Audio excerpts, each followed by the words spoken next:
Hello மக்களே, இந்த அரசுக்கு சொந்தமான புறம்போக்கு நிலம் வந்துட்டு பட்டா கிடைக்குமா கிடைக்காதான்னு சொல்லிட்டு நிறைய மக்களுக்கு நிறைய டவுட் இருக்குது, இன்னுமே இருக்குது.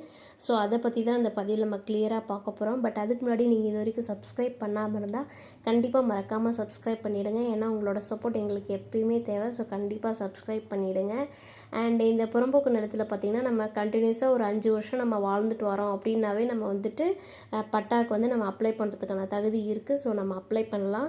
அதுக்கு முன்னாடி புறம்போக்கு நிலம் பார்த்திங்கன்னா 2 வகைப்பட்டது. ஒன்று வந்து ஆட்சேபனை உள்ள, ஆட்சேபனை அற்ற. இந்த அப்ஜெக்ஷன் இருக்கிறது, அப்ஜெக்ஷன் இல்லாதது அப்படின்றாங்க. ஆட்சேபனை அற்ற அப்படின்னு பார்த்திங்கன்னா இந்த கிராமப்புற நிலங்கள், நஞ்சை, புஞ்சை இந்த மாதிரி பிளேசஸ்லாம் பார்த்திங்கன்னா ஆட்சேபனை அற்ற, நம்ம அங்கே வந்துட்டு பட்டா கிடைக்கிறதுக்கு ரொம்பவே ஈஸி. அண்ட் ஆட்சேபனை உள்ள அப்படின்னு பார்த்திங்கன்னா இந்த சாலை, வாய்க்கால், நீர்நிலை, ஆறு, ஓடை, குளம் இந்த மாதிரி நீர்நிலைகள், சாலை ஓரத்தில் இருக்கிற நிலங்கள் பார்த்திங்கன்னா பட்டா கிடைக்கிறது கொஞ்சம் கஷ்டம்தான். அண்டு மெயினாக பார்த்திங்கன்னா இந்த நீர்நிலை, வாய்க்கால் இருக்கக்கூடிய பிளேஸ்லாம் நம்ம தங்குறதே வந்து ரொம்ப தவறு, சட்டப்படி குற்றம்னு சொல்லுவாங்க.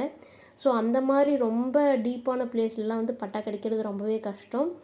மற்றபடி ஆட்சேபனை அற்ற, அப்ஜெக்ஷன் இல்லாத பிளேசஸ்ஸு, கிராமப்புற பிளேசஸ், நிலங்கள், நஞ்சை, புன்சை இந்த மாதிரி பிளேஸில் பார்த்திங்கன்னா நம்ம 5 வருஷம் அதில் வாழ்ந்துட்டு வரோம் அப்படின்னாவே நம்ம பட்டா அப்ளை பண்ணலாம். யார் நமக்கு தருவாங்கன்னா தாசில்தார். அவங்கக்கிட்ட நம்ம போய் அப்ளிகேஷன் போட்டோம்னா அவங்க வந்து இந்த வருவாய்த்துறை அவங்கள கூப்பிட்டு வந்துட்டு இன்வெஸ்டிகேட் பண்ண சொல்லுவாங்க.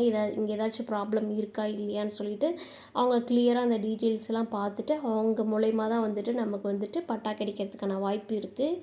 இதே ஆட்சேபனை உள்ள பிளேஸ்லாம் பார்த்திங்கன்னா பட்டா கிடைக்கிறது ரொம்பவே கஷ்டம். அண்ட் இது வரைக்கும் நம்ம வசிச்சுட்டு வந்திருக்கோம் அப்படின்னா அதுக்கான எவிடன்ஸ் வந்து கரெக்டாக நம்ம ஃபார்ம் பண்ணி அவங்கக்கிட்ட வந்து நம்ம ப்ரொவைட் பண்ணணும்.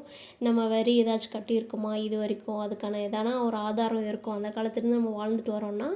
ஸோ அந்த எவிடன்ஸ்லாம் கொடுத்து நம்ம பட்டா வாங்குறதுக்கு ரொம்பவே ஈஸியாக இருக்கும். ஈஸியாக நம்ம வாங்கிடலாம்.